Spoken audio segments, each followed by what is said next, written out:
খারাপ মুসলিম বলে আসলে কিছু নেই, যদি না সে ইসলাম ত্যাগ করে থাকে। ছেলে যদি ইসলাম ত্যাগ করে তাহলে হয়তো সম্পত্তি দাবি করতে পারবে না, তবে যদি ইসলাম ত্যাগ না করে, হোক সে সুপুত্র বা কুপুত্র, বলছি না আপনি কুপুত্র, তবে তর্কের খাতিরে ধরে নিলাম সে কুসন্তান, মদ খেয়ে মাতলামি করে, বাবার সাথে দুর্ব্যবহার করে, যাই হোক না কেন, তবে তার সম্পত্তির অধিকার আছে।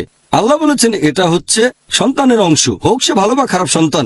যদি সন্তান ভালোও হয়, তারপরে বাবা তাকে অন্য সন্তানের চেয়ে বেশি অংশ দিতে পারবে না, এটা নির্ধারিত করা আছে, কেউ বদলাতে পারবে না। আল্লাহ কোরআনে বলেছেন সূরা মাইদা অধ্যায় 5 আয়াত নাম্বার 106 থেকে 8 সাক্ষীদের ব্যাপারে। এখন ধরেন কোন লোক মৃত্যু শয্যায় একটা উইল তৈরি করলো, সেটা যদি কোরআনের বিরুদ্ধে যায়, তাহলে যারা সাক্ষী তারা সেটা বদলানোর অধিকার রাখেন। আমাদের ভারতে ইসলামিক শরিয়ার ব্যাপারে যদি বলতে হয়, যদি বাবা কোনো উইল করে না যান, ভারতে এটা হবে মুসলিম পার্সোনাল ল অনুযায়ী, যেটার ভিত্তি ইসলামিক শরিয়া।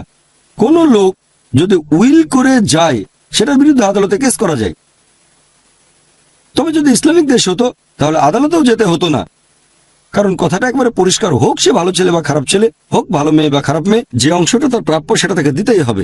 ইসলামিক আইন অনুযায়ী আমার মতে এই অংশটা অবশ্যই আপনার প্রাপ্য। 2 অংশ, সম্পত্তির অর্ধেক, হোক নগদ টাকা বা অন্য কিছু।